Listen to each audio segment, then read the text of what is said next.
غلام رسول غلام رسول غلام رسول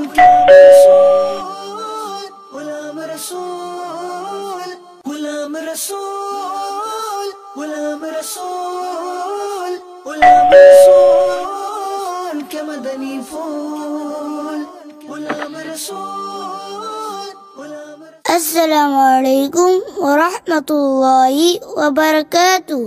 وعلیکم السلام ورحمۃ اللہ وبرکاتہ. فیضان بھائی، آج آپ بدلے بدلے نظر آ رہے ہیں. جی غلام رسول بھائی، آپ نے روزے کی نیت کروائی تھی نا، اسی لیے میں نے روزہ رکھا ہے.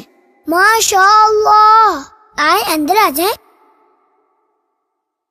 غلام رسول بھائی، آج آپ بہت خوش نظر آ رہے ہیں. ہاں، کیوں نہیں فیضان بھائی؟ آپ کو پتا ہے شب قدر قریب آ رہی ہے اور یہ نزول قرآن کی رات ہے. اسی رات اللہ تعالیٰ نے ہمیں قرآن پاک عطا فرمایا.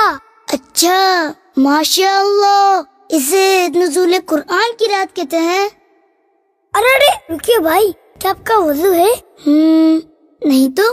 قرآن پاک کو بغیر وضو چھونا حرام ہے، اور مدنی منوں کو بھی چاہیے کہ وضو کر کے ہی قرآن پاک کو چھوئیں تاکہ ابھی سے ان کی عادت بنے.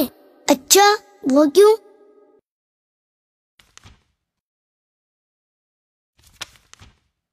پارہ 27 سورہ واقعہ آیت نمبر 79 میں اللہ تعالیٰ ارشاد فرماتا ہے، لا یمسہ الا المطہرون.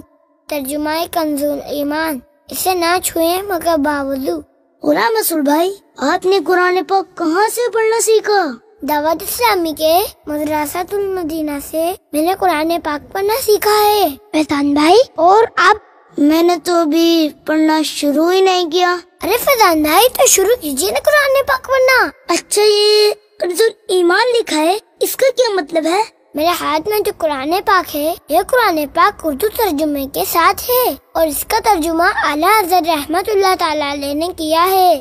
میں بھی آج ابو سے کہوں گا مجھے قرآن شریف لا دیں تاکہ میں بھی مدرسۃ المدینہ میں جا کر پڑھنا شروع کر دوں. غلام رسول